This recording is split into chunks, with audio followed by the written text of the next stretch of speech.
ప్రభునందు ప్రియమైన దేవుని వారలారా, దేవుని యొక్క సన్నిధికి ఆయన మనల్ని నడిపించినందుకై దేవుని మహింపరుస్తూ చేరి వచ్చిన మీ అందరికీ మన దేవుడు రక్షకుడైన యేసు ప్రభు నామములో నా హృదయపూర్వక వందనములు తెలియజేస్తున్నాను. ప్రార్థన చేసుకుని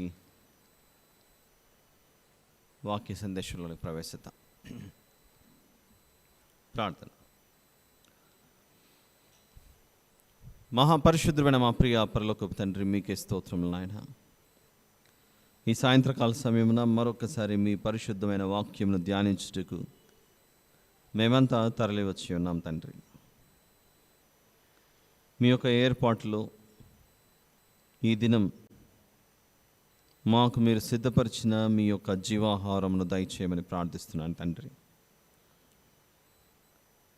మీ సన్నిధిలో ఈ విధంగా ప్రతిరోజు ఈ విధంగా చేరి మీ పాదముల చెంత మీ వాక్యమును నేర్చుకునే భాగ్యమును దయచేసినందుకే స్తోత్రములు చెల్లిస్తూ మీ యొక్క నడిపింపును, మీ ఆత్మ సహాయమును మా అందరికీ దయచేయమని వేడుకొనొచ్చు. తగ్గింపు హృదయంతో మిమ్మల్ని హెచ్చిస్తూ మమ్మల్ని తగ్గించుకుంటూ మా ప్రభువును ప్రియరక్షకుడైన యేసు క్రీస్తు ప్రభుల వారి పేరిట ఈ కృతజ్ఞతాస్తుతి ప్రార్థన మీకే సమర్పించి ప్రార్థించి వేడుకొంచున్నాను తండ్రి. ఆమేన్.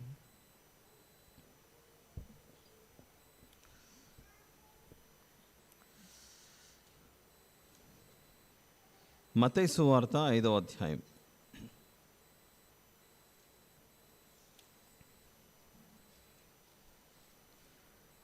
నిన్నటి దినం వరకు గత 2 రోజులుగా మనము మీరు లోకమునకు ఉప్పై ఉన్నారు అన్న సందర్భాన్ని విన్నాం. 5 ప్రాముఖ్యమైన విషయాలను మనము తెలుసుకున్నాం. అయితే మరొకటి కూడా ఉప్పు వలన ప్రయోజనం ఉందన్నది, అది మీరు గుర్తుంచుకుంటే బాగుంటుందని నా ఉద్దేశం. ఈ 5 మాత్రమే కాకుండా ఉప్పును మలినమును తొలగించుటకు, శుభ్రం చేయుటకు కూడా ఉపయోగిస్తారు. దీన్ని 6వదిగా మీరు గుర్తుంచుకుంటే మంచిది అని నా ఉద్దేశం. దేనికి ఉపయోగిస్తారు ఉప్పును? శుభ్రపరచుటకు లేదా మలినమును తొలగించుటకు. అందుకే కొన్నింటిని మనము కడిగేటప్పుడు ఉప్పు వేసి కడిగి శుభ్రపరుస్తుంటాం. దానిని ఉప్పుతో కడిగితేనే దానికి ఉన్నటువంటి ఆ దుర్వాసన కానీ అదంతా తొలగిపోతూ ఉంటుంది.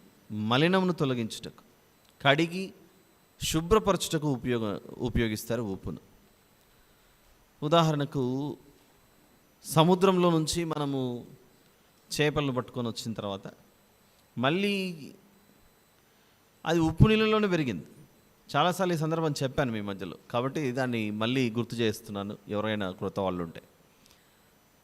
సముద్రంలో దొరికే చేపలు మనకు నేర్పించే పాఠం.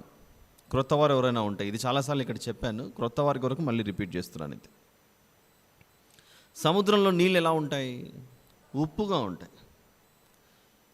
ఒక చేప సముద్రంలో పుట్టి పెరిగి వలలో చిక్కుకొని బయటకు వచ్చి చచ్చిపోతుంది.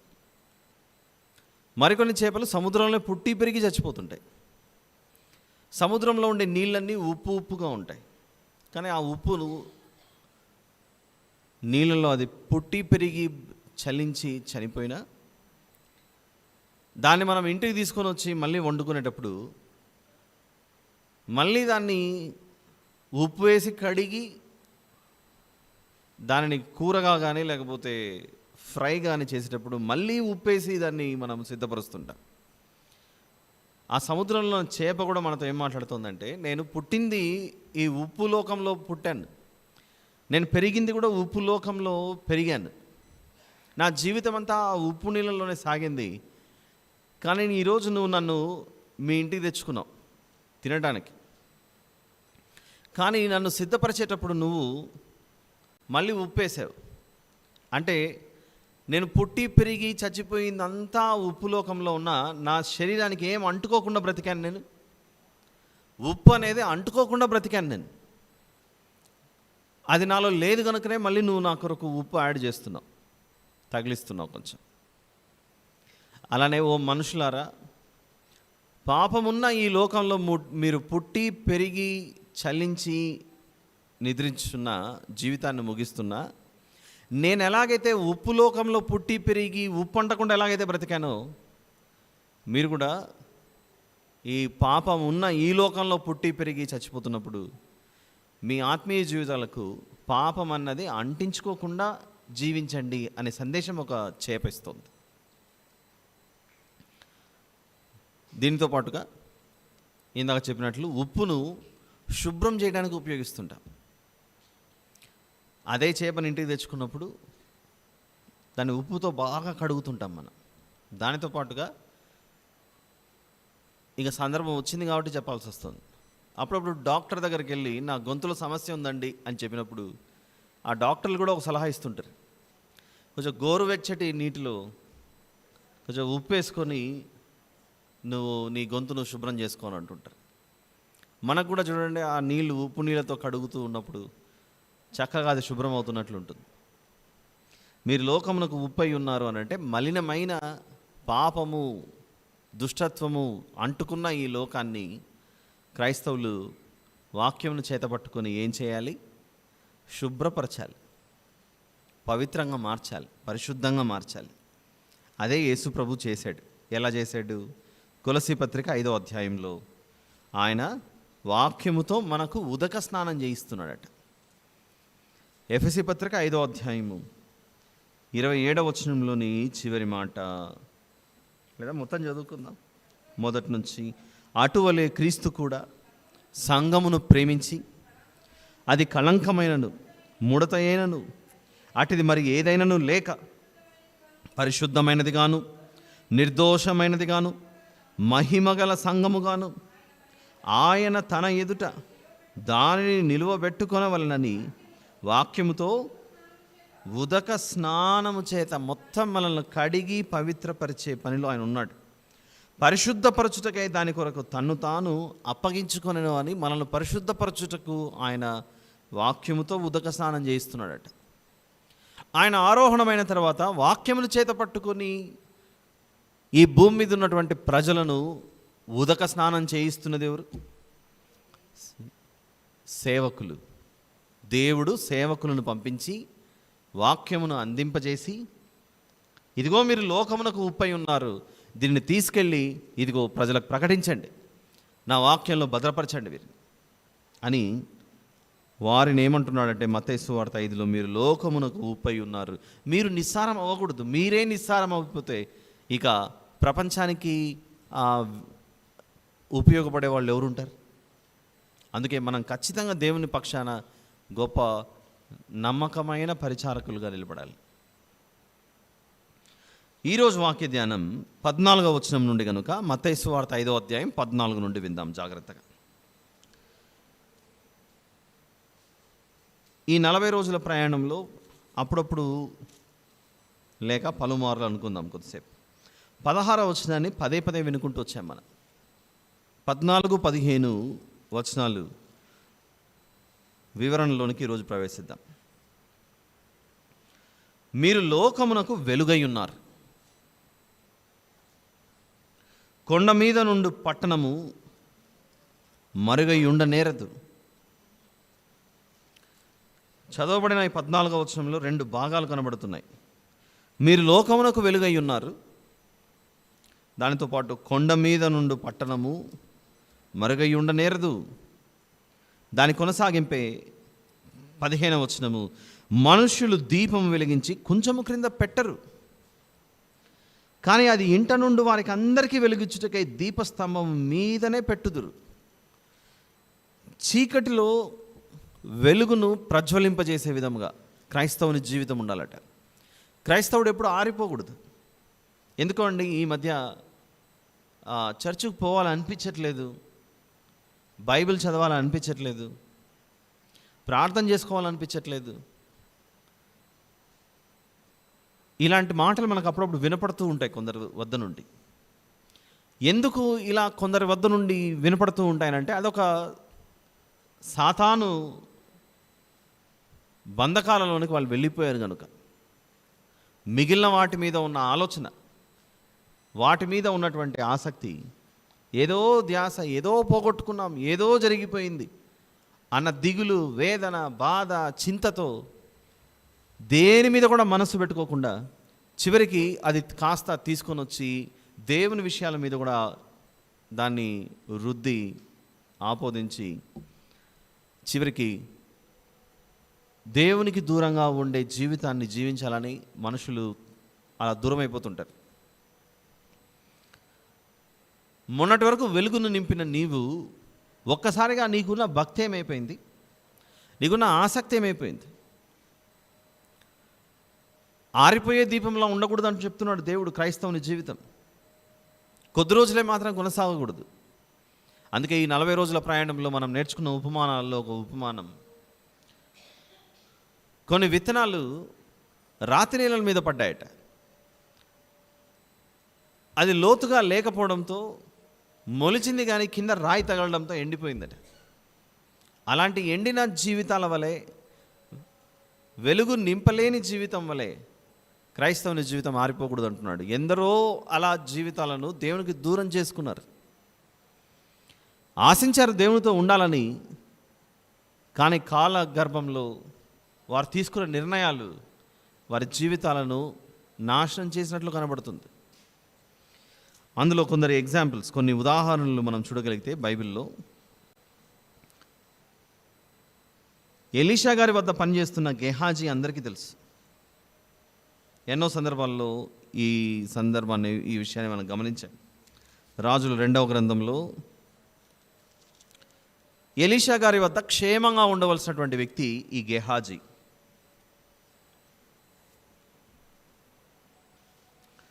26వ వచనం, ఎలీషా, రాజుల 2వ గ్రంథము 5వ అధ్యాయం 26వ వచనంలో,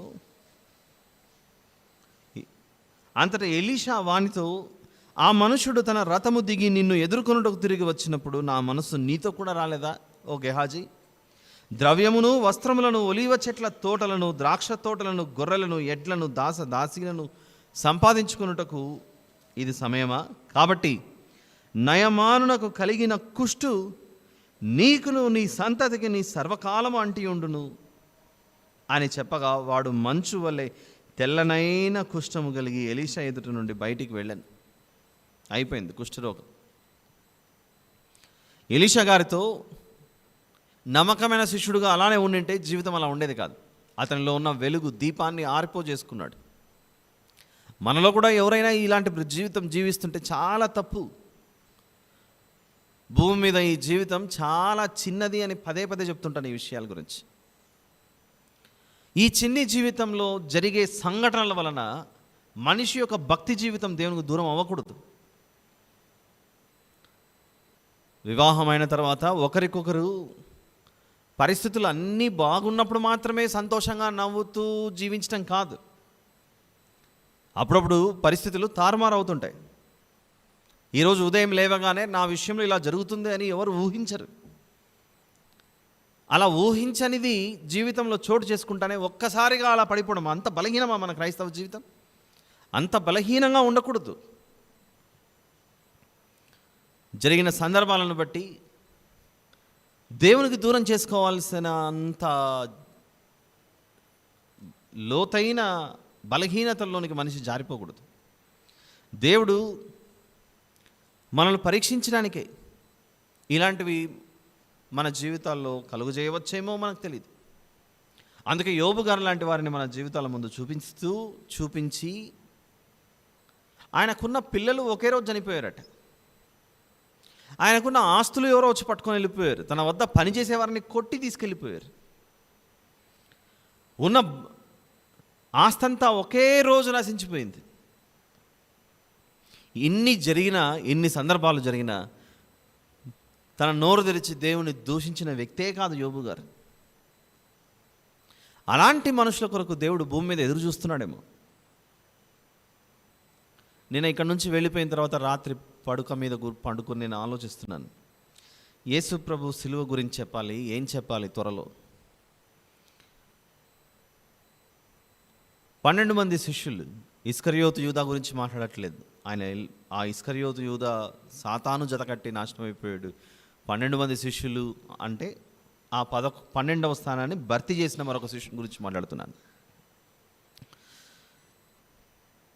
యేసు ప్రభు వారు అనుకున్నట్లుగా, వారు ఏ ఉద్దేశంలో ఉన్నారు, ఎవరు ఇశ్రాయేలీయుల ప్రజలు, యూదా జనాంగం ఎలా ఊహించారు అని అనుకుంటే, మెస్సీ అనే ఆయన వస్తాడు, మమ్మల్ని పరిపాలిస్తాడని తెలుసు, ఆయన భూమి మీద రాజ్యాన్ని స్థాపిస్తాడని తెలుసు.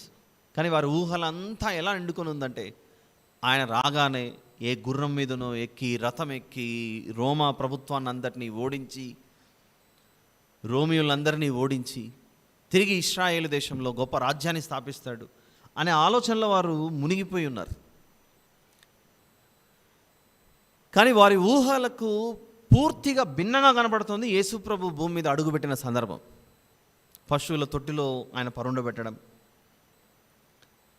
ఆ తర్వాత ఎవరేమన్నా కూడా అన్నిటినీ ఓర్చుకుంటూ సహించుకుంటూ అలా వెళ్ళిపోయాడు. నడుచుకుంటూ వెళ్తున్నాడు, ఎక్కడ పోయినా కాలినడకే. వారి ఊహల్లో రాజు ఎలా కనబడుతున్నాడు, దావీదు గారు మొదలుకొని చివరివాడైన ఆ సిద్కియా వరకు గుర్రాల మీద, రథాల మీద తిరిగినటువంటి ఆ ఊహల్లో ఉండిపోయారు. కానీ యేసు ప్రభు మట్టి దేహాన్ని ధరించుకొని మనిషి ఆకారంలో వారి మధ్య కనబడుతున్నాడు. ఒక ప్రశ్న నాలో వచ్చినదే,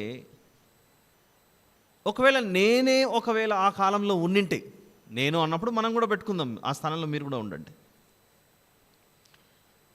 మన విశ్వాసం నిజంగా ఆయన నమ్మే పరిస్థితి ఇక్కడంతా మనమంతా కూర్చొని ఉన్నాం, మనందరం మనుషుల్లాగానే ఉన్నాం. మనుషుల్లాగానే అంటే మనం మనుషులమే. యేసు ప్రభువు కూడా అలానే మనిషిలాగా ఉన్నాడు. ఇలా మధ్యలో ఒకరు లేచి, ఇదిగో నేనే, నా గురించే ఇక్కడ రాయబడినది, యెషయా గ్రంథంలో నా గురించి రాయబడింది ఇలా అని చెబితే ఉన్న పాట మనం నమ్మే పరిస్థితి చెప్పండి, ఆలోచించండి ఒకసారి. యేసు ప్రభువును నమ్మి విశ్వసించడం అంటే, వెంబడించడం అంటే, మనం ఎంతో లోతుల్లోనికి వెళ్ళి ఆయన యొక్క జీవన శైలిని, ఆయన జీవించిన విధానాన్ని అన్నిటినీ మనం ఇప్పుడు చదువుకొని వాళ్ళు మన కొరకు రాశారు కనుక, ఇవన్నీ మనకు పూర్వీకులు కూడా చెబుతూ వచ్చారు కనుక అలా మనకు నమ్మకం స్థిరపరచబడిందేమో. నిజంగానే ఆయన మన మధ్యలో ఉండింటే మన వలే ఈ విధంగా మానవ రూపం ధరించుకొని మన వలే భోంచేస్తూ అన్నీ ఇలా మన వలనే జీవిస్తూ మన వలనే అంటే నా మనలాగా అన్న ఉద్దేశం. నమ్మేవాళ్ళమా మనం కూడా ఆ రోజు రెండు కేటగిరీస్లో చేర్చబడి ఉండేవాళ్ళమేమో. ఒకవైపు ఈయనను సిలువ కేసు కొట్టండి అని కేకలేసే జాబితాలో మనం ఉండిండవచ్చు. లేదా లేదు ఈయన మంచోడు, ఈ మంచి వ్యక్తికి నేను సిలువ వేస్తున్నానని ఏడ్చుకుంటూ కూర్చునే వాళ్ళమైనా ఉండొచ్చు. ఇలా ఆలోచిస్తుండగా తట్టిన ఒక తలంపే, ఆయన 3వ దినాన తిరిగి లేస్తానని చెప్పినప్పుడు సమాధి వద్ద ఎదురు చూస్తూ ఆయన కొరకు మళ్ళీ కనపడతాడేమో, ఆయన దేహం ఎక్కడుందో సమాధిలో నేను చూడగలనేమో అని పరుగున వేకువజామునే వెళ్ళి ఆయన సమాధి వద్ద ఎదురు చూసినది ఎవరు? ఒక స్త్రీ. పురుషులు కనపడట్లేదు అక్కడ, స్త్రీ కనపడుతుంది సమాధి వద్ద. సాధారణంగా స్త్రీల విషయంలో మిక్కిలి బలహీనురాలు కనుక వారితో జ్ఞానముతో తెలివిగా ఉండండి అనే ఆజ్ఞ బైబిల్లో మనకు కనబడుతూ ఉంటుంది. బలహీనురాలైన స్త్రీ యేసు ప్రభువు చెప్పిన మాట, ఏ మాట? నేను 3వ దినాన తిరిగి లేస్తానన్న విషయం. ఆ మాటను బట్టి వెళ్ళిందా లేదా అనేది కాదు, కానీ ప్రభు సమాధి వద్దకు వెళ్ళాలనే ఆశ పుట్టింది ఒక స్త్రీకి. పురుషుల్లో కనపడట్లేదు అక్కడ. అంటే ఈ బలహీనతల్లో 2 ప్రాముఖ్యమైన విషయాలు కనబడుతున్నాయి. ఒకటి, ఎవరైనా ఒక విషయం చెబితే చాలా సులభంగా నమ్మేస్తున్నటువంటి లక్షణం స్త్రీలో కనబడుతుంది. అది మంచికి అదే విధమైన గుణం కనబడుతుంది, చెడుకు అదే గుణం కనబడుతుంది. చెడుకు ఏ గుణం కనపడుతుంది?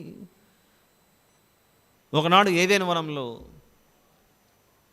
అపవాది సర్పం రూపంలో వచ్చి పురుషునితో మాట్లాడకుండా స్త్రీతో మాట్లాడగానే ఈ అపవాది చెప్పినది నిజమే అనుకొని నమ్మేసింది స్త్రీ.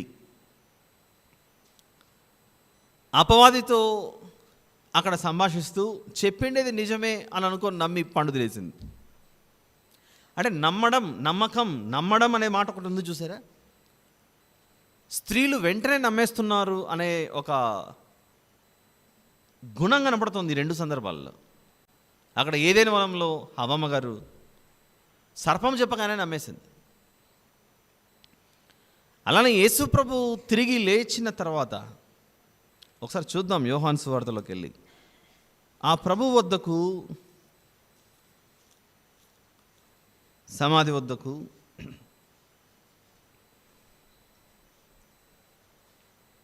ఇరవయో అధ్యాయం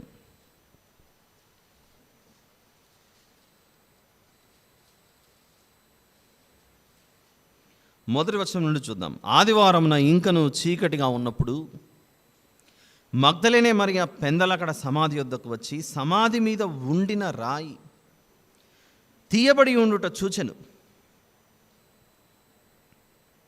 గనుక ఆమె పరిగెత్తుకొని సీమోను పేతురుని వద్దకును యేసు ప్రేమించిన ఆ మరి యొక్క శిష్యుని వద్దకును వచ్చి ప్రభువును సమాధుల నుండి ఎత్తుకొని పోయి ఆయనను ఎక్కడ ఉంచిరో ఎరుగమని చెప్పాను. కాబట్టి పేతురును ఆ శిష్యుడు బయలుదేరి సమాధి వద్దకు వచ్చిరి. అంటే ప్రభు లేచి ఉన్నాడన్న మాట మాత్రం ఆవిడ గుర్తు రాలేదు. ఇదిగో ఆయన ఎవరో ఎత్తుకొని పోయారు అనుకుంటుంది. అక్కడ వంగి నారబట్టలు పడి ఉన్నట్టు చూచెను కానీ అతడు సమాధిలో ప్రవేశింపలేదు. అంతట సీమోను పేతురు అతని వెంబడి వచ్చి సమాధిలో ప్రవేశించి నారబట్టలు పడి ఉండుటయు ఆయన తల రుమాలు నారబట్టల యుద్ధ ఉండక వేరుగా ఒక చోట చుట్టి పెట్టి ఉండుటయు చూచెను. అప్పుడు మొదట సమాధి యుద్ధకు వచ్చిన ఆ శిష్యుడు లోపలికి పోయి చూచి నమ్మెను. ఆయన మృతుల్లో నుండి లేచుట అగత్యమను లేఖనం వారు ఇంకనూ గ్రహింపలేరు, వారికి ఇంకా అర్థమవలేదు అది. అంతటా ఆ శిష్యులు తిరిగి తమ వారి యొద్దకు వెళ్ళిపోయిరి. కానీ 11వ వచనంలో మరియ సమాధి బయట నిలిచి ఏడ్చుచుండెను. ఆమె ఏడ్చుచు సమాధిలో వంగి చూడగా తెల్లని వస్త్రములు ధరించిన 2 దేవదూతలు యేసు దేహము ఉంచబడిన స్థలంలో తలవైపున ఒకడును కాళ్ళ వైపున ఒకడు కూర్చుండుట కనబడెను. వారు అమ్మా ఎందుకు ఏడ్చుచున్నామని ఆమె అడగగా ఆమె నా ప్రభువును ఎవరో ఎత్తుకొని పోయిరి, ఆయనను ఎక్కడ ఉంచిరో నాకు తెలియలేదని చెప్పాను. ఆమె ఈ మాట చెప్పి వెనుక తట్టు తిరిగి యేసు నిలిచి ఉండుట చూచెను కానీ ఆయన యేసు అని గుర్తుపట్టలేదు. ఎందుకంటే ఆవిడ కంటి నిండా ఎలా కనపడుతున్నాడంటే సిలువ మీద గాయాల పాలైనటువంటి ఆయన ఆ సన్నివేశమే, ఆ దృశ్యమే కనపడుతుంది ఆ స్త్రీ హృదయంలో. అప్పుడు యేసు ప్రభు అమ్మా ఎందుకు ఏడ్చుచున్నావు తల్లి, ఎవరిని వెతుకుచున్నావు అని ఆమెను అడుగగా ఆమె ఆయన తోటమాలి అనుకుని అయ్యా నీవు ఆయనను మోసుకొని పోయినాడలా ఆయనను ఎక్కడ ఉంచితివో నాతో చెప్పుము, నేను ఆయనను ఎత్తుకొని పోదునని చెప్పాను. ఆయన లేచిన తర్వాత మొదట స్త్రీతోనే జరుగుతోంది ఈ ఈ ఈ సంభాషణ అంతా, ఈ సందర్భం అంతా. యేసు ఆమెను చూచి మరియా అని పిలిచెను. ఆమె ఆయన వైపు తిరిగి ఆయనను హెబ్రీ భాషతో రబ్బూనీ అని పిలిచెను. ఆ మాటకు బోధకుడని అర్థము. అప్పుడు 18వ వచనంలో మగ్దలేనే మరియా వచ్చి నేను ప్రభువును చూచి తిని ఆయన నాతో ఈ మాటలు చెప్పారని శిష్యులకు తెలియజేసాను. గట్టిగా నమ్మింది. ప్రభువు లేచాడు, ప్రభువు నాతో మాట్లాడాడని చెప్పి శిష్యులకు చెబుతోంది. అక్కడ ఆమె నమ్మింది. అక్కడ ఇలా జరిగిన ఈ సంఘటన నన్ను ఆలోచింపజేసి ఏమంటుందంటే, సరే అక్కడ ఏదైనా తోటలో స్త్రీ నమ్మింది సర్పం యొక్క మాట.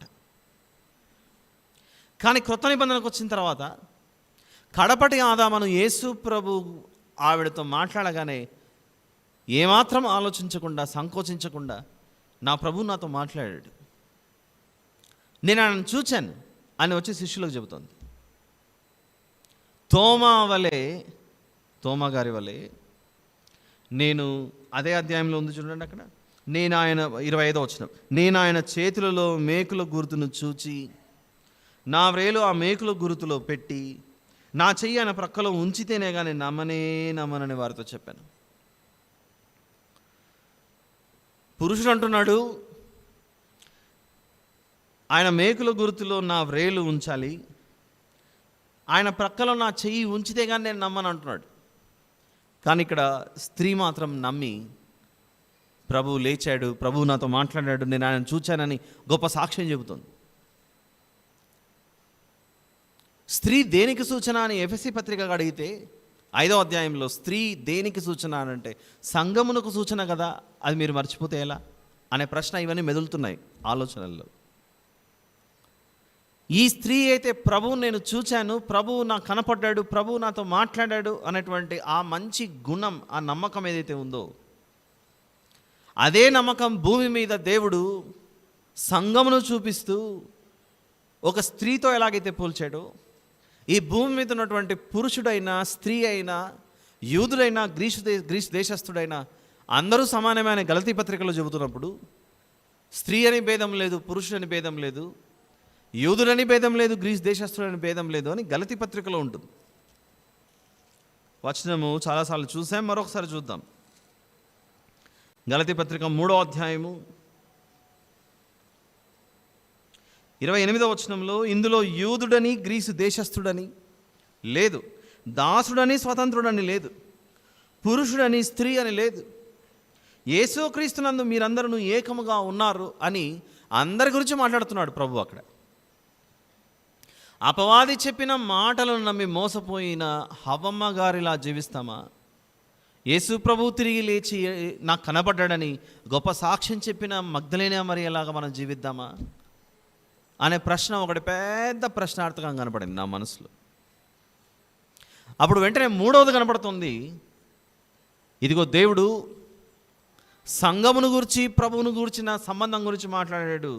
ఎఫెసీ పత్రిక 5వ అధ్యాయంలో 26వ వచనం నుండి, మరి ఈ సంఘము కూడా ఆయన చేత ఏర్పాటు చేయబడినటువంటిదైతే ఈ ఇద్దరు స్త్రీలను ఎదురుగా మనం చూసుకుంటూ ఎవరిలా ఉందాం? మనం అపవాది చెప్పిన మాటలు నమ్మి పాపంలోనికి ప్రవేశిద్దామా? యేసు ప్రభు తిరిగి లేచాడని నాతో మాట్లాడాడని గొప్ప సాక్ష్యం చెప్పిన స్త్రీలా ఉందామా? ఓ సంగమా, నీవు కూడా స్త్రీతో పోల్చబడ్డావు కదా. నీ పురుషుడు యేసు ప్రభు కదా. నీ పురుషుడు యేసు ప్రభు అయితే ఆయనకు ప్రతిష్ఠింపబడిన గొప్ప పవిత్రురాలుగా ఈ సంఘం కనబడుతుంది. ఈ సంఘంలో పురుషుడని భేదం లేదు, స్త్రీ అని భేదం లేదు, గ్రీసు దేశస్థుడని లేదు, యూదుడని లేదు. ఏ దేశస్థుడైనా కూడా ఎట్టి పరిస్థితుల్లో కూడా దేవునికి దూరం అవ్వకుండా ఇదిగో ఆయన గురించి గొప్పగా చెప్పే ఒక మగ్దలేనే మరియలా ఈ లోకంలో ఉన్న ప్రతి ఒక్క సంఘం జీవిస్తే ఎంత బాగుంటుంది ఈ ప్రపంచం. అనుమానించిన తోమగారి వలె ఉందామా? ఏమాత్రము ప్రశ్నలు వేయకుండా నమ్మి మగ్దలేనే మరియ వెళ్ళి చెప్పింది చూసారా ప్రభు యొక్క సువార్త. అలా దృఢ సంకల్పంతో, గొప్ప నిర్ణయంతో మన జీవితం ముందుకెళ్తే ఎంత బాగుంటుంది అనే సందేశం నా హృదయంలో తట్టుతూ ఉండగా, ఇది ఈరోజు నేను నేర్చుకున్నది వీళ్ళకు కూడా చెప్తే బాగుంటుంది అనిపించింది. అందుకే ఈరోజు చెప్పాను. ఇద్దరు స్త్రీలను చూపిస్తున్నాడు దేవుడు. అపవాది చెప్పిన మాటలు నమ్మిన స్త్రీ ఒకరు కనబడుతున్నారు. కడపటి ఆదామును యేసు ప్రభు సమాధుల నుండి తిరిగి లేవగానే ఆయన చెప్పిన మాటలను నమ్మి ఏమాత్రం సంకోచించకుండా, అనుమానించకుండా వెళ్ళి ప్రకటిస్తోంది మగ్దలేనే మరియ అను స్త్రీ. అలాంటి నమ్మకం మనకుందా? ఎందుకు ఈ నమ్మకం, విశ్వాసం అనే పదాలు వచ్చాయనంటే, నిజంగానే యేసు ప్రభు శరీరధారిగా మన మధ్యలో నివసించినప్పుడు 2000 సంవత్సరాల క్రితం మనం కూడా ఒకవేళ అదే కాలంలో ఉండింటే, నమ్మిన వారేమో ఆయనను వెంబడించారు, నమ్మని వారు సిలువ కేసి కొట్టండి అని కేకలు వేశారు. ఈయన సిలువ వేయుడు అని కేకలు వేశారు. ఈరోజు మనం ఏ జాబితాలో ఉందాం? చూడ్డానికి మొత్తం మనిషిలాగానే కనపడుతున్నాడు ఆయన. ఈయన మనిషే కదా దేవుడు అని ఎలా నమ్మాలి? అంత నమ్మకం, అంత డీప్ ట్రస్ట్, ఫెయిత్ నాకుందా? అంత నమ్మకం నాకుందా? ఒకవేళ ఆ నమ్మకమే ఈరోజు ఆయన చూడకుండా కూడా మనం నమ్మిన జాబితాలో మనం ఉంటే, ఇక్కడ కూర్చున్న మనం చూచి నమ్మిన వారి కంటే చూడక నమ్మిన వారు ధన్యులు అనే మాట ఉంది కదా. ఈ చూడక నమ్మిన వారి జాబితాలో మనం ఉన్నాం కనుక, ఈ చూడక నమ్మిన మనం ఎంత బలంగా ఉన్నాం ఈరోజు. ఎంత బలంగా ఉండడం అంటే ఏంటి? చిన్న చిన్న వాటికే పడిపోయే స్థితిలో ఉన్నామా? ఈ లోకమునకు వెలుగై ఉన్నారని యేసు ప్రభు మన గురించి అంత గొప్పగా చెబుతుంటే, ఆ వెలుగును ఆరిపో చేసుకుంటూ ఉందామా? మత్తయి సువార్త 5వ అధ్యాయం, ఈరోజు వాక్య ధ్యానం 14వ వచనం. మీరు లోకమునకు వెలుగై ఉన్నారు. లోకానికి వెలుగుగా ఉన్న మనం ఆరిపోకూడదట. ఆరిపోకూడదు. మనం ఎప్పుడు కూడా చీకటి గల ప్రదేశాలలో వెలుగును నింపే వారముగానే ఉండాలట. ఇది ఎలా సాధ్యమవుతుంది? చీకటి గల ప్రాంతాలలో మనం వెలుగును నింపే వారముగా ఎలా జీవించగలం? How is it possible? చెప్పారండి, బాగానే ఉంది. ఈరోజు మందిరానికి వెళ్ళాము, క్రైస్తవులు వెలుగట లోకానికి, ఈ వెలుగు ఆరిపోకూడదట అనే మాటలైతే చెప్పారు. కానీ ఈ వెలుగును చేసుకోకుండా ఉండడం అంటే ఏంటి? ఎప్పుడూ వెలుగుతూ ఉండడం అంటే ఏంటి? అది తెలియాలి మనకు. జీవం అనే ఒక పదం ఉంటుంది, లైఫ్. చిన్న ప్రశ్న ఇస్తాను, ఆలోచించండి. ఈరోజే కాదు, జీవితాంతం ఇది ఆలోచింపజేయాలి మనల్ని. Who gives life to life? జీవానికి జీవం ఇచ్చేది ఎవరు? ఒక చెట్టుకు జీవం వస్తుంది అనుకోండి, దేవుడు ఇస్తాడు. మనం జీవిస్తున్నామనుకోండి, దేవుడు ఇస్తున్నాడు. జీవము అనే దానికి జీవం ఇస్తున్నది ఎవరు? చాలా కష్టం దీన్ని అర్థం చేసుకోవడం. లైఫ్ అనేది ఒకటి ఉంది కదా. లైఫ్ అంటే ఈ భూమి మీద జీవితం గురించి మాట్లాడలేదు. జీవం, ఈ జీవానికి జీవం ఎవరో ఇస్తేనే కదా అది బ్రతికింపజేసేది. ఆ జీవానికి జీవం ఇచ్చేదే మన దేవుడు. క్యాండిల్ అయితే ఉంది, అది వెలిగిస్తుంది అని మనకు తెలుసు. క్యాండిల్ తనంతటా తాను అది వెలగగలదా? ఎవరో వచ్చి వెలిగించాలి దాన్ని, మ్యాచ్ బాక్స్ తీసుకొని. ఇవన్నీ ఆలోచిస్తే జీవం అన్న పదానికి జీవం ఇచ్చేది ఎవరు? దేవుడు అన్న విషయం మర్చిపోకూడదు. పేతురు గారు రాసిన 2వ పత్రిక 1వ అధ్యాయం, మీరు లోకమునకు వెలుగై ఉన్నారు. మరి ఈ వెలుగు ఎప్పుడూ ప్రకాశిస్తూ ఉండాలి, ఇది ఆరిపోకూడదంటే ఏం చేయాలి? How is it possible? అందుకే చూడండి, కొన్ని ఇండ్లు మనము గృహప్రవేశాలకు కానీ అన్ని చోట్ల వెళ్ళినప్పుడు వారి ఇండ్లలో దేవుని కొరకనే ఏదో చిన్న గది లాంటివి కట్టింటారు. క్రైస్తవుల కుటుంబాల గురించి మాట్లాడట్లేదు, సాధారణ గురించి మాట్లాడుతున్నారు. అందులో ఒక చిన్న దీపం పెట్టింటారు. అది ఎప్పుడు వెలుగుతూనే ఉంటుంది, వీళ్ళు నిద్రపోయినా వెలుగుతుంటుంది. అది వెలుగుతూ ఉండడానికి ఏం చేస్తుంటారు చెప్పండి? దాంట్లో ఆ ఒత్తిని పెడుతుంటారు, నూనె పోస్తుంటారు. ఆ నూనె అయిపోతూ వస్తుంది అనుకోండి, ఈ దీపం యొక్క ఆ సైజు కూడా తగ్గుతూ వస్తుంది, వెలుగుచున్న ఆ జ్వాల. పేతురు గారు రాసిన 2వ పత్రిక, పేతురు గారు రాసిన 2వ పత్రిక 1వ అధ్యాయం 19 నుండి చూద్దాం. మరియు తీసారా అంతా? ఓకే. మరియు ఇంతకంటే స్థిరమైన ప్రవచన వాక్యం మనకున్నది.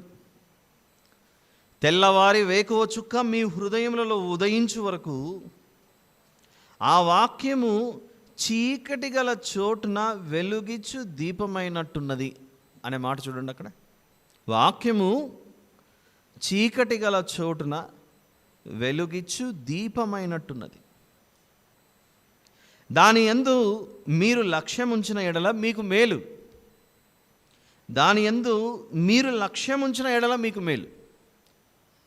మాకు మేలు జరిగితే బాగుంటుందండి అనే ఆశ ప్రతి ఒక్కరికి ఉంటుంది. ఆ మేలు మనకు ఎలా లభించాలి అని అంటే, ఒక మనిషి లక్ష్యం ఉంచాలట. దేని మీద? వాక్యము మీద లక్ష్యం ఉంచాలట. వాక్యము అనంటే బైబిల్ గ్రంథంలో దేవుడు చెప్పిన ప్రతి మాట. ఈ దేవుడు చెప్పిన ప్రతి మాట మనలను ఎప్పుడూ ఆలోచింపజేస్తూ ఉండాలి, ఎప్పుడూ మనల్ని హెచ్చరిస్తూ ఉండాలి. ఇది ఎలా సాధ్యమవుతుంది అని అంటే, మనం ఎప్పుడు దాన్ని చదువుతూ ఉండాలి, అర్థం చేసుకుంటూ ఉండాలి, ధ్యానిస్తూ ఉండాలి. అందుకే వాక్యం మీద మన ధ్యానం ఎలా ఉండాలి? దివారాత్రము దాన్ని ధ్యానించాలి అన్న మనస్సు సిద్ధపరచుకొని ఉండాలి. అపవాది వచ్చి యేసు ప్రభువును ఆయన బాప్తిసం తీసుకొని బయటికి రాగానే శోధనలోకి తీసుకెళ్ళిపోయాడు. అన్నీ చెబుతున్నాడు, ఏమేమో చెప్తున్నాడు. ప్రతి దానిని యేసు ప్రభు దేనితో ఖండించాడు? వాక్యముతో ఖండించి అపవాదిని జయించాడు. వాక్యముతో ఎలా జయించాడు అంటే, దేవుడు ఇలా చెప్పాడని చెప్తున్నాడు అక్కడ. అవన్నీ చెప్పినది తండ్రి, కుమార, పరిశుద్ధాత్మల సెలవే అక్కడ జరిగినటువంటి సంభాషణలన్నీ. కానీ ఏదైనా తోటలో కనబడుతున్న ఆదాము గారు దేవుడు ఇలా చెప్పాడు అన్న విషయం చెప్పింటే బాగుంటుండే, అలా చెప్పలేక అందుకే పడిపోయాడు. అందుకే వాక్యాన్ని 2 అంచులు గల ఖడ్గం, ఒక అంచేమో దీవెనకరంగా, మరొక అంచేమో హతమార్చే విధంగా కనబడుతుంది. 2 మార్గాలు, 2 పదునైనటువంటి విధంగా కనబడుతుంది ఖడ్గం. పాత నిబంధన, క్రొత్త నిబంధన అనేవి ఈ 2 నిబంధనల ద్వారా మనల్ని మనం ఎప్పుడూ ఏం చేసుకుంటూ ఉండాలంటే పరిశీలించుకుంటూ ఉండాలి, పరీక్షించుకుంటూ ఉండాలి. ఈ పరిశీలన పరీక్షలో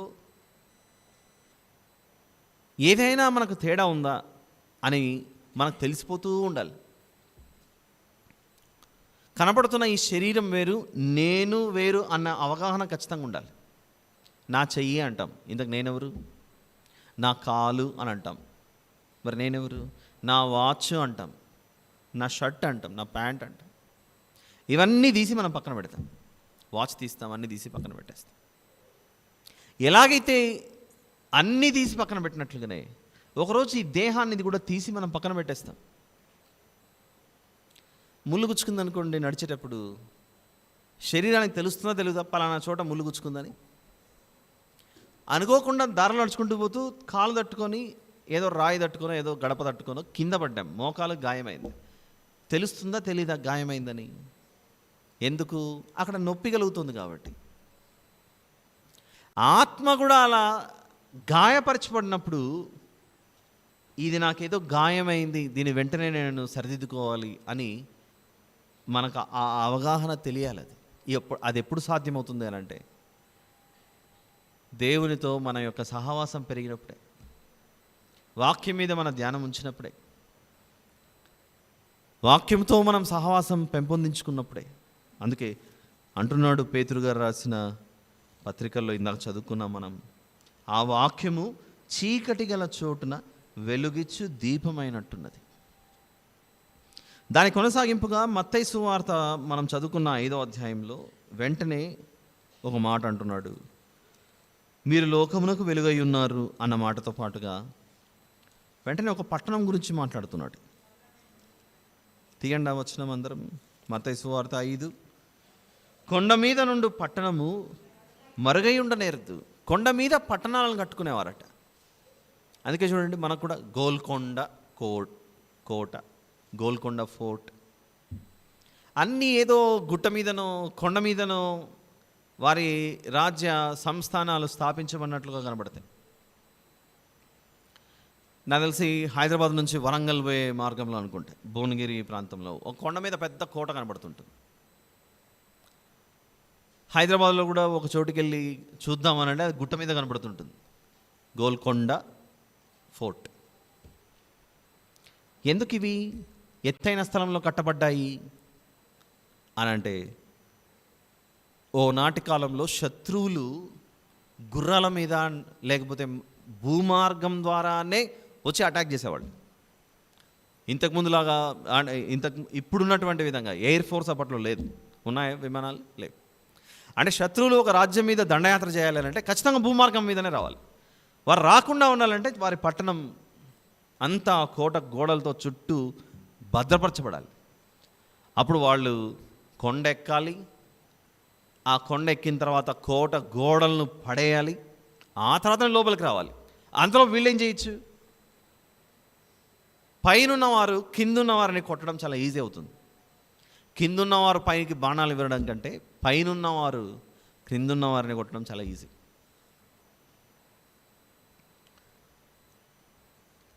అలాంటి ఒక సందర్భం చూపిస్తాను చూడండి ఒకసారి. న్యాయాధిపతుల పుస్తకం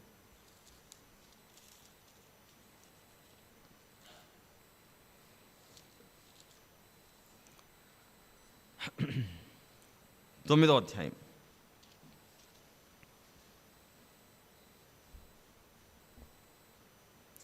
న్యాయాధిపతుల పుస్తకం 9వ అధ్యాయం. కొండ మీద పట్టణము కోట గోడలతో ఆ విధంగా నిర్మించబడి భద్రపరచడం వలన వచ్చే ప్రయోజనం ఏంటో ఒకసారి మనం చూస్తే, న్యాయాధిపతుల పుస్తకము 9వ అధ్యాయము 50వ వచనం నుండి చూద్దాం. ఇక్కడ తర్వాత అబీమెలెకు తేబేసుకు పోయి తేబేసు వద్ద దిగి దాన్ని పట్టుకున్నాడు, ఒక ఊరిని పట్టుకున్నాడు. ఆ పట్టణము నడుమ ఒక బలమైన గోపురం ఉండగా స్త్రీ పురుషులను పట్టణపు యజమానులను అక్కడికి పారిపోయి తలుపులు వేసుకొని గోపుర శిఖరమున మీదికి ఎక్కిరి. గోపుర శిఖరము అంటే కింద ఉంటుందా, చాలా ఎత్తుగా ఉంటుందా? శిఖరం అంటే చాలా పెద్దది, ఎత్తుగా ఉన్నటువంటిది. అబీమెలెకు ఆ గోపురం వద్దకు వచ్చి దాని మీద పడి యుద్ధము చేసి అగ్ని చేత దాన్ని కాల్చుటకు గోపుర ద్వారమునొద్దకు రాగానే ఒక స్త్రీ అబీమెలెకు తల మీద తిరుగటి మీది రాతిని పడవేసినందున అతని కపాలము పగిలెను, అలా చచ్చిపోయాడు. క్రింద ఇతరున్నాడు ఆ శిఖరమును ఆ గోపురాన్ని పడగొట్టాలని, పైన ఒక స్త్రీ తిరుగటి రాయి తీసుకొని. అందుకే జాగ్రత్తగా ఉండాల. ఇంట్లో ఏమైనా అల్లరి చేస్తే చేతిలో ఒక ఆయుధం వస్తుంటుంది, ఎట్టి పరిస్థితుల్లో అవకాశం ఇవ్వకూడదు. వీళ్ళేమో ఖడ్గాలు డాలు ఇవన్నీ పట్టుకొని యుద్ధానికి వెళ్తే ఈవిడ మాత్రము తన ఆయుధం తీసింది. ఏంటది? తిరుగటి రాయి తీసి నెత్తి మీద వేసింది. వేస్తానే తల పిచ్చిలై పగిలిపోయింది.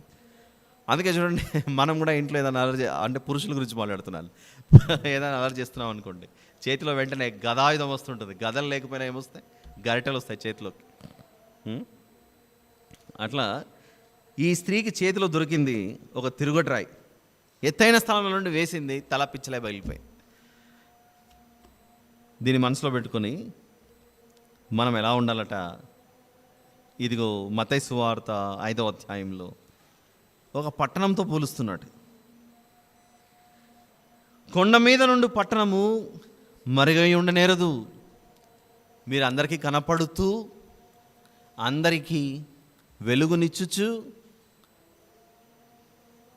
వారికి ఒకవేళ మాట వినకపోతే వారికి నాశనము, మీకు రక్షణ కలిగే విధంగా మీ జీవితం ఉండాలి. నిన్న చూసాం ఆ వచనం గుర్తుందా? మీరు క్షేమంగా ఉండాలి, వారు రక్షింపబడాలి, అదే నా ఆశ. కానీ తిరగబడితే అది ప్రమాదంగా మారుతుంది.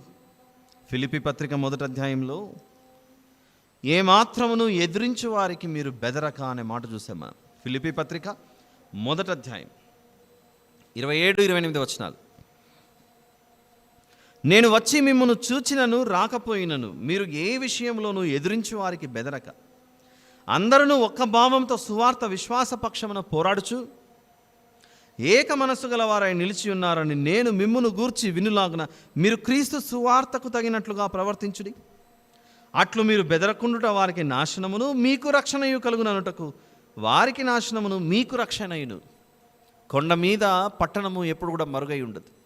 మీరు కూడా ఏదో మేము పనిలోకి దిగము, మేము దాచుకుంటాము అనేటువంటి పనిలో మీరు ఉండకుండా, పిరికివారుగా ఉండకుండా ధైర్యంగా నిలబడండి. దాని గురించి చెబుతూ ఇప్పుడు మత్తయి సువార్త మన వాక్యధారంలోకి వద్దాం మరి ఒకసారి. 5వ అధ్యాయం 15వ వచనం. మనుషులు దీపం వెలిగించి కొంచెం క్రింద పెట్టరు, కానీ అది ఇంట నుండి వారికి అందరికీ వెలుగిచ్చుటకై దీపస్తంభం మీదనే పెట్టుదురు. యేసు ప్రభు కూడా లోకానికి వెలుగిచ్చుటకై ఆ కల్వరి కొండ మీద అలా ఎత్తబడ్డాడు, అందరికీ కనపడే విధంగా ఎత్తబడ్డాడు. ఈరోజు ప్రభు వద్దకు మనం అందరం ఎందుకు వచ్చామనంటే ఆయన ఈ లోకానికి వెలుగు నింపాడు కనుక, తన మరణం ద్వారా, ఆయన ఒక పునరుత్థానం ద్వారా. ఆయన చనిపోయి సిలువ మీద అలానే సమాధిలో ఉండింటే ఆయన మనం వెంబడించే వాళ్ళం కాదు. ఆయనను మనం వెంబడించడానికి ఉన్న ఏకైక మూలాధారం ఆయన పునరుత్థానమే, ఆయన తిరిగి లేవటం వల్లనే. దాని గురించి చెప్తూ, నేను ఎలాగైతే లోకమునకు వెలుగై ఉన్నానో నన్ను వెంబడిస్తున్న మీరు కూడా లోకానికి వెలుగై చెప్పాడా యేసు ప్రభు? నేను లోకమునకు వెలుగై ఉన్నానన్న విషయం ఎక్కడ చెప్పాడు?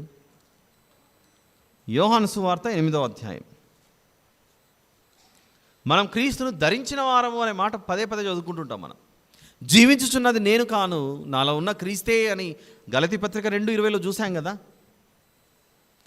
ఇప్పుడు యోహాను సువార్త 8:12 మరలా యేసు, నేను లోకమునకు వెలుగును, నన్ను వెంబడించేవాడు చీకటిలో నడువక జీవపు వెలుగు కలిగి ఉండునని వారితో చెప్పాను. చీకటిలో నడువక జీవపు వెలుగు కలిగి ఉండునని వారితో చెప్పాను. జీవపు వెలుగు కలిగి ఉండునని వారితో చెప్పాను. లోకమునకు వెలుగై ఉన్న ఆయన మనలో ఉంటే మనం కూడా లోకమునకు ఏమై ఉన్నామట? వెలుగై ఉన్నాం. ఆయన దాచబడుటకు వచ్చాడా భూమి మీద? ఆయన హింసించడానికి మనుషులు ముందుకు అడుగు వేసినప్పుడు, మీరు నన్ను హింసించినా పర్లేదు, క్షయమైపోయే ఈ శరీరం కొరకు నేను రాలేదు, నా రాజ్యం ఇలాంటిది కాదు, నా రాజ్యం పరలోక సంబంధమైనది, భూ సంబంధమైనది కాదు ఇది అని గట్టిగా చెప్తూ వారిని ఎంత బలపరుస్తున్నాడో చూడండి. వారికి దేవుడు ఇస్తున్నటువంటి ధైర్యం మనం ఆలోచించాలి ఒకసారి. ఇలాంటి వచనాలు మనకు ఎన్నో కనపడతాయి. పేతురు గారు రాసిన మొదటి పత్రికలో 2వ అధ్యాయం, how a Christian should live and lead a life. ఒక క్రైస్తవుడు ఎలా జీవించాలి, తన జీవితాన్ని ఎలా ఈ భూమి మీద కొనసాగించాలి అనే దాని గురించి పేతురు గారు రాసిన మొదటి పత్రిక 2వ అధ్యాయం. ఇవన్నీ గొప్ప గొప్ప వచనాలు, మన హృదయంలో నుండి ఎట్టి పరిస్థితుల్లో తొలగిపోకూడదు. ఇవన్నీ మన 40 రోజుల కార్యక్రమం ప్రారంభమైనప్పటి నుండి ఏ రోజైతే ఈ సంవత్సరం మనం ముగించుకుంటామో, అన్ని రోజులు ఎన్ని వచనాలు మనం బైబిల్లో రెఫర్ చేసుకున్నామో అన్నీ ఒకసారి మీరు రిపీట్ చేసుకొని చెక్ చేసి చూడండి, మొత్తం వాటి సంఖ్య ఎంత అవుతుందో. అంత ఓపిక ఏడుంటుందో, మాకు ఈ దీపం అంటే ఇష్టం లేదు, మీ దీపం వెలుగుచుండని ఇవ్వడు అని అంటే సాయంత్రం కార్తీక దీపం వెలుగుతూ ఉంటుంది మన ఇంట్లో. మీకు ఎలా తెలుసు అంటే ఈరోజే నాకు బోర్డు కనపడింది, హైదరాబాద్లో పెద్ద బోర్డు పెట్టాడు, ఖైరతాబాద్ ఆ ప్రాంతాల్లో. ఇప్పుడు నేను చెప్పే దీపం, మీ దీపం వెలుగుచుండని ఇవ్వడు, దీపం వెలిగించి మంచం క్రింద పెట్టకండి అంటే, ఇప్పుడు నేను దీపం దీపం అంటే వీరికి ఏ దీపం గుర్తొస్తుంది ప్రభువా అనుకుంటున్నాను నేను. ఇప్పుడు ఏ దీపం గుర్తొస్తుంది? కార్తీక దీపమా? నో, అది నటన, అది వేషధారణ. మనము అది చూసే కొద్దీ వారికి అక్కడ డబ్బులు, వారి ధనం పెంచుకోవడానికి మనల్ని కూర్చోబెడుతున్నారు టీవీల ముందు. కానీ మనల్ని ఏం చేయమన్నాడు దేవుడు? మీ ధనమును పరలోకంలో వృద్ధి చేసుకున్నాడని చెబుతుంటే మనం ఆ మాట పట్టించుకోకపోతే ఎట్లా? 2వ అధ్యాయం 12వ వచనం, పేతురు గారు రాసిన మొదటి పత్రిక 2:12. పేతురు గారు రాసిన మొదటి పత్రిక 2వ అధ్యాయం, పేతురు గారు రాసిన మొదటి పత్రిక 2వ అధ్యాయం 12వ వచనం. అన్యజనులు, జాగ్రత్తగా చదవాలి, వినాలి అందరము, చాలా ఇంపార్టెంట్ రెఫరెన్స్ ఇది. క్రైస్తవులు భూమి మీద ఎలా జీవించాలి అన్న దాని గురించి మాట్లాడుతున్నాడు దేవుడు. అన్యజనులు మిమ్మును ఏ విషయంలో దుర్మార్గులు అని దూషింతురో ఆ విషయంలో వారు అనగా ఈ అన్యజనులు మీ సత్క్రియలను చూచి వాటిని బట్టి దర్శన దినమున దేవుని మహిమపరచునట్లు వారి మధ్యను మంచి ప్రవర్తన గలవారై ఉండవలనని మిమ్మల్ని బతిమాలు కొనుచున్నాను. చర్చిలో ఉన్నాం కాబట్టి ఏమనట్లేదు, కానీ బయటికి రాని సంగతి చూద్దాం అనే విధంగా ఉండకూడదు అని చెప్తున్నాడు ఇక్కడ. వారి మధ్యను మంచి ప్రవర్తన గలవారై ఉండవాలని మిమ్మల్ని బతిమాలు కొనుచున్నాను. బయటికి వెళ్ళిన తర్వాత మనము నేను లోకంలో ఒక భాగం అనుకుని జీవిస్తే మాత్రం పొరపాటే. లోకంలో ఒక భాగమే, దేని కొరకు? చీకట్లోనికి వెళ్ళటానికి కాదు, మనము వెలుగును నింపడానికి. వారే మనల్ని వెంబడించాలి, కానీ మనం వారి వెంట పోకూడదు అని చెప్తుంది వాక్యం. సూటిగా దేవుడు మనతో మాట్లాడుతున్నాడు. అన్యజనులు మిమ్మును ఏ విషయంలో దుర్మార్గులని దూషిస్తారో, ఏ విషయంలో వీరిలాంటి వారు అలాంటి వారు అని మన మీద వేలెత్తి చూపిస్తారో, ఆ విషయాలన్నిటిలో మీరు మీ సత్క్రియలను చూచి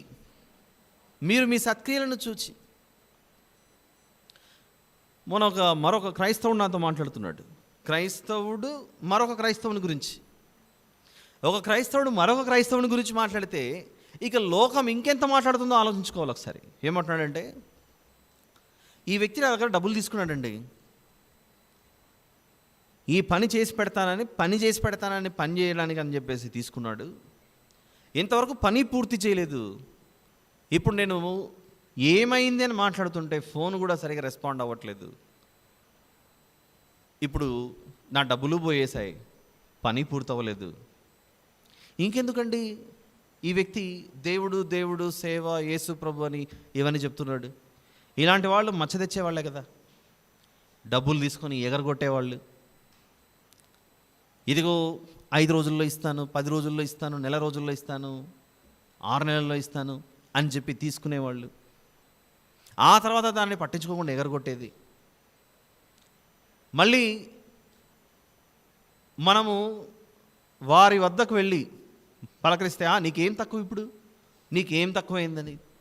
ఆ రోజు తీసుకునేటప్పుడు మాత్రం నువ్వు తప్ప నాకు వేరే దిక్కే లేరు అన్నట్లుగా వచ్చింటారు చేతులు కట్టుకొని. ఆ తర్వాత మాత్రం మనిషి కనపడ్డు. ఒక క్రైస్తవుడే మరో క్రైస్తవునికి ఇలా చేస్తే ఇక అన్యజనులు ఆ క్రైస్తవుణ్ణి ఇంకెంత మాట్లాడతారు చెప్పండి, ఆలోచించండి.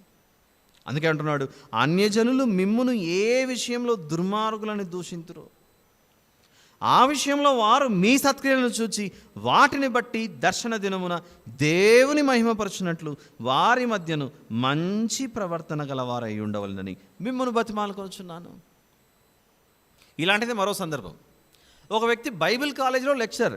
బైబిల్ కాలేజీలో లెక్చరర్ అంటే బైబిల్ థియాలజీ, ధర్మశాస్త్రం, బైబిల్ గురించి చెప్తున్నాడు.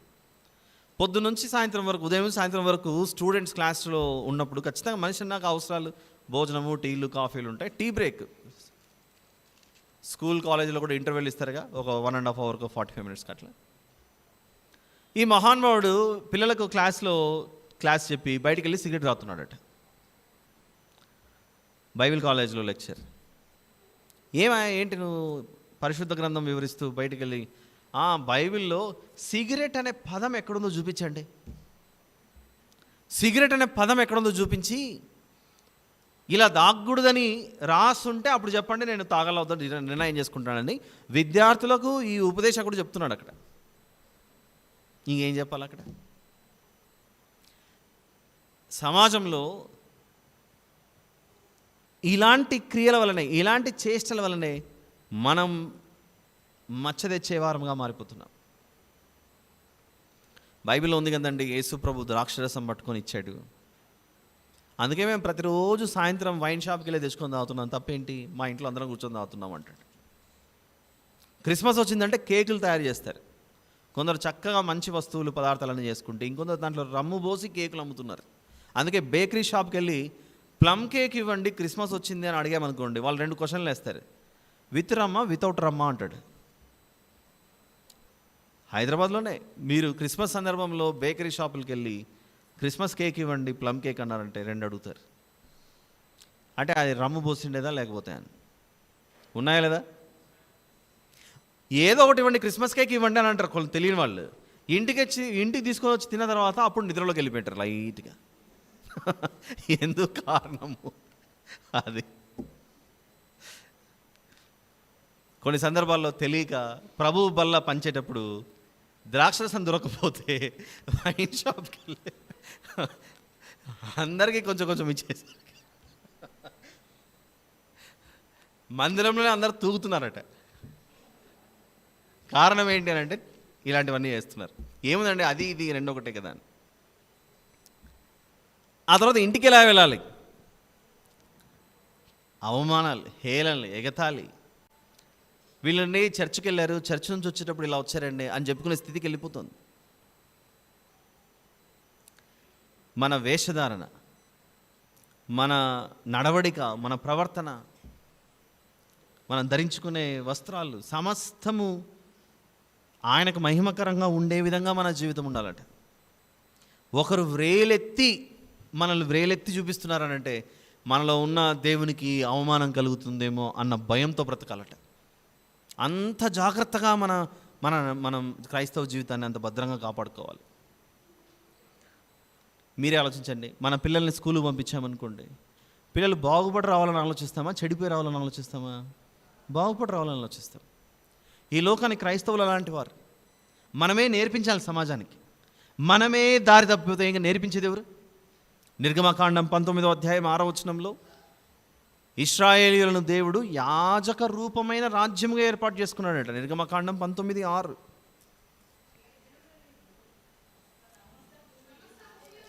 సమస్త భూమి నాదే కదా, మీరు నాకు యాజక రూపమైన రాజ్యముగాను పరిశుద్ధమైన జనముగాను ఉందురని చెప్పుము. పరిశుద్ధమైన జనముగాను ఉందురని చెప్పుము. యాజక రూపమైన దేశం, యాజకత్వం కరెక్ట్గా చేసిందా దేవునికి? వాళ్ళు చేయలేదు కనుకనే ఈరోజు ఇంత నష్టం జరిగింది ప్రపంచానికి. వారు కరెక్ట్గా చేసింటే పని, ఆ దేశం, ఈ ప్రపంచం ఎంతో బాగుండేది. మనం చిన్నప్పుడు చదువుకున్న రోజుల్లో ఉన్న స్కూళ్ళు కాలేజీల సంఖ్య ఎక్కువ ఉందా? ఇప్పుడున్న స్కూళ్ళు కాలేజీల సంఖ్య ఎక్కువ ఉందా? మీరు చెప్పండి. ఇప్పుడే కౌంట్ ఎక్కువ ఉందిగా. ఒక కాలనీ తీసుకుంటే అందులోనే 10 పాఠశాలలు కనబడతాయి. దేవుడు లేవి గోత్రాన్ని ఏర్పాటు చేసుకున్న ఒక విధానం ఏంటంటే, ఒక ప్రధాన యాజకుడు ఉండాలి. ఒక స్కూల్కి హెడ్ మాస్టర్, ప్రిన్సిపల్ ఎట్లలో ఒక హై ప్రీస్ట్, ప్రధాన యాజకుడు అలాంటి వాడు. ఆ ప్రిన్సిపల్ కింద టీచర్లు ఉన్నట్లుగా ఆ ప్రధాన యాజకుని కింద యాజకులు ఉంటారు. స్కూల్లో టీచర్లందరూ పిల్లలకు బోధిస్తూ ఉంటారు. వీళ్ళందరూ యాజకులు ఎవరికి బోధించాలి? ఇశ్రాయేలుల జనాంగానికి బోధించాలి. ఈ నేర్చుకున్నటువంటి ఈ సబ్జెక్ట్, ఈ సందర్భాలు ఏవైతే ఉన్నాయో దేవుని గురించిన విషయాలు, ఇశ్రాయేలు దేశంలో ఉన్న ప్రజలందరూ ప్రపంచానికి గొప్ప ఉపాధ్యాయులుగా ఉండాలి. అది దేవుని యొక్క ఉద్దేశం నిర్గమాకాండం 19:6లో. కానీ ఏం జరిగింది అని అంటే, ఆ ఉపాధ్యాయులు చెడిపోయారు. అక్కడ వారే చెడిపోయేసరికి ప్రవక్తలను పంపించాడు దేవుడు, ఇదిగో నా మాట చెప్పండి అని. కానీ ఎవరూ పట్టించుకున్నది లేదు, అందరూ ఎదురు తిరిగారు. అదే మాటనే మళ్ళీ మత్తయి సువార్తకు 5కి వచ్చిన తర్వాత, మీరే లోకానికి వెలుగు అంటున్నాడు. మీరే లోకానికి వెలుగు. మనం ఆరిపోకూడదు. ఎట్టి పరిస్థితుల్లో మన జీవితం, క్రైస్తవ జీవితం ఆయనకు దూరం అయిపోవాలి అన్న ఆలోచనే మనకు పుట్టకూడదు. ఒక చెట్టుకు కొమ్మ దాన్ని అంటుకొని ఉంటేనే అది పచ్చగా ఉంటుంది. ఎవరైనా గొడ్డలు తీసుకొని దాన్ని నరికేశారనుకోండి, కింద పడిపోతుంది. ఆ తర్వాత ఆ కొమ్మ పరిస్థితి ఏంటి? ఆ చెట్టు నరకబడిన కొమ్మ స్థానంలో మరొక చిగురు మొలుస్తుందేమో, కానీ కింద పడిపోయిన కొమ్మ పరిస్థితి మాత్రం ఎండిపోయి అది పొయ్యిలో పెట్టబడుటకో, చలిమంట వేసుకొనుటకో, కాల్చి బూడిద చేయుటకో ఉపయోగపడేది అది. ఇది మనకు అర్థమైతే, జీవమన్నది ప్రభు దగ్గర ఉంటే, ఆ జీవానికి నేను అంటు కట్టబడకుండా ఉంటానని నిర్ణయం తీసుకుని దూరం అయిపోయామనుకోండి, మన జీవితాలు ఏమైపోతాయి? అగ్నిపాలవ్వడానికి ప్రయాణం చేస్తుంటాయి. ఈ వచనం చూసుకొని మనం ముగించుకోవడానికి ప్రయత్నిద్దాం. పేతురు గారు రాసిన మొదటి పత్రిక 3వ అధ్యాయం. పేతురు గారు రాసినటువంటి మొదటి పత్రిక 3వ అధ్యాయం 15-16 వచనాలు చూద్దాం. 15-16 వచనాలు. నిర్మలమైన మనసాక్షి కలిగిన వారై, నిర్మలమైన మనసాక్షిట, మలినమైన మనసాక్షి ఉండకూడదు మనకు. నిర్మలమైన మనసాక్షి కలిగిన వారై మీలో ఉన్న నిరీక్షణను గురించి మిమ్మును హేతు అడుగు ప్రతి వానికిని సాత్వికముతోనూ భయముతోనూ సమాధానము చెప్పుటకు ఎల్లప్పుడూ సిద్ధముగా ఉండండి. మీ హృదయముల యందు క్రీస్తును ప్రభువుగా ప్రతిష్ఠించుడి. మీ హృదయముల యందు క్రీస్తును ఏం చేయాలట? ప్రభువుగా ప్రతిష్ఠించుడి. ప్రభువుగా ప్రతిష్ఠించుడి.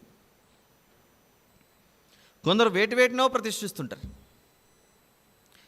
దానికంటే ముందు మనం ప్రతిష్ఠించుకోవాల్సింది మన హృదయములలో మన ప్రభువును ప్రతిష్ఠించుకోవాలి. నేను చెప్పినట్లుగా కాదు నా జీవితం, నా ప్రభువు చెప్పినట్లుగా నేను నడుచుకుంటాను. మంచి మర్యాదస్తురాలు, గౌరవం ఉన్నటువంటి స్త్రీలు ఇంటికి ఎవరన్నా వచ్చినా ఏమడిగినా మొదట వారి నోట్లో వచ్చేదే, నేను మా ఆయనని అడిగి కనుక్కొని చెప్తానండి అని అంటారు. అవునా? అది మర్యాద, అది గౌరవం. మా ఆయనని అడిగి చెప్తానండి అంటారు. ఇక్కడ చదువుకున్న మాటను బట్టి పేతురు గారు రాసిన మొదటి పత్రిక 3:16లో క్రీస్తును హృదయమందు ప్రభువుగా ప్రతిష్ఠించుడి అని ఉంది. చూసారా? మీ హృదయములందు క్రీస్తును ప్రభువుగా ప్రతిష్ఠించుడి అని ఉంది. ప్రభువు మన హృదయమందు ప్రతిష్ఠింపబడితే మన నోటిలో ప్రతిసారి ఇంకేం రావాలి? ఒక్కసారి నేను తీసుకున్న నిర్ణయాలు నా దేవుని అడిగి చెప్తానండి, మా ప్రభువుని అడిగి చెప్తాను. ఒకప్పుడు వచ్చేవి కాదు, కానీ ఈ మధ్యకాలంలో సుప్రీంకోర్టులో జరిగే సంఘటనలు యూట్యూబ్లో లైవ్ వస్తున్నాయి. అక్కడ chief justice, the honourable chief justice of India, మన దేశ ప్రధాన న్యాయమూర్తి ఆడ కూర్చొని, అతని కుడివైపున ఎడమవైపున మిగిలిన జడ్జిలు కూర్చొని, ఆ లాయర్లు వచ్చి మా క్లయింట్ తరపున మేము మాట్లాడుతున్నాం, మా క్లయింట్ తరపున మాట్లాడుతున్నప్పుడు వాళ్ళు ప్రతిసారి ఆ చీఫ్ జస్టిస్ని ఏమంటున్నారో తెలుసా? CJI, chief justice of India, ప్రధాన న్యాయమూర్తిని ఏమంటారంటే, ఒకప్పుడు మన కోర్టులో జడ్జి సీట్లో ఉన్నవారిని యువర్ ఆనర్ అని పరిచయం చేశారు అప్పట్లో. కానీ సుప్రీంకోర్టు చీఫ్ జస్టిస్ని మాత్రము వాళ్ళు సంబోధించే విధానం ఎలా సంబోధిస్తున్నారంటే, మై లార్డ్ అంటున్నారు. ప్రతిసారి మై లార్డ్ అంటున్నారు. అక్కడ ప్రధాన న్యాయమూర్తి కొన్ని సంవత్సరాలు మాత్రమే ఆ సీట్లో కూర్చునే మన దేశ ప్రధాన న్యాయమూర్తిని మై లార్డ్ అని దేశంలో ఉన్న ప్రతి ఒక్కరూ ఆయన అలానే సంబోధించాలి. అదొక పద్ధతి, మర్యాద. భారతదేశ ప్రధాన న్యాయమూర్తిని మై లార్డ్ అంటే నా ప్రభువా అని అర్థం. అది తెలుగులో.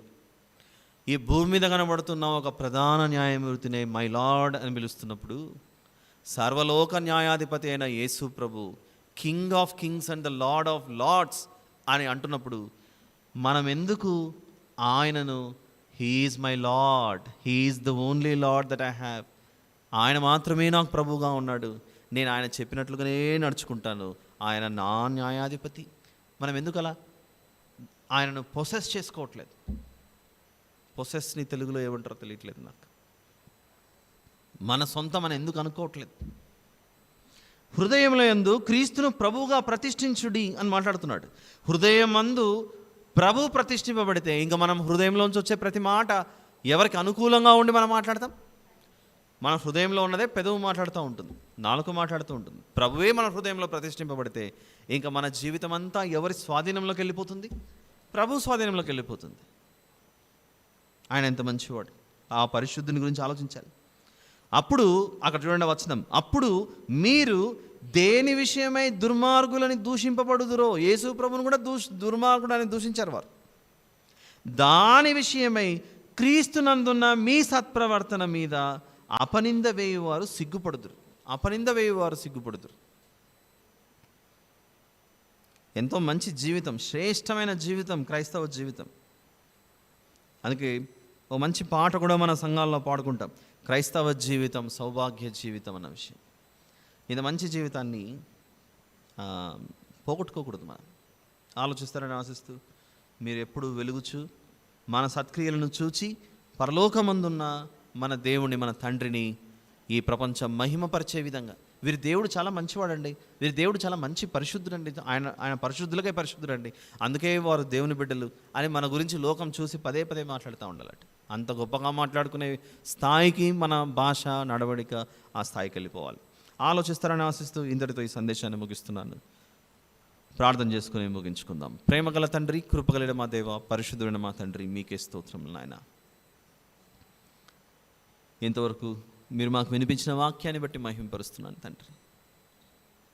మీరు చేసిన ప్రతి మేలును బట్టి మిమ్మల్ని మహిమపరుస్తూ మా హృదయంలో యందు ప్రభువును ప్రతిష్ఠించుకొని మేము జీవించడానికి సహాయం చేయమని ప్రార్థిస్తూ మాకు నేర్పించమని నా తండ్రి, మేము ఎలా మీరు అనుకున్న స్థాయిలోనికి మార్పు చెందవలనో మమ్మల్ని నడిపించమని వేడుకొనొచ్చు. మా ప్రభువును ప్రియరక్షకుడైన యేసు ప్రభు వారి పేరిట అడిగి వేడుకొని సమర్పిస్తున్నాను తండ్రి. ఆమేన్.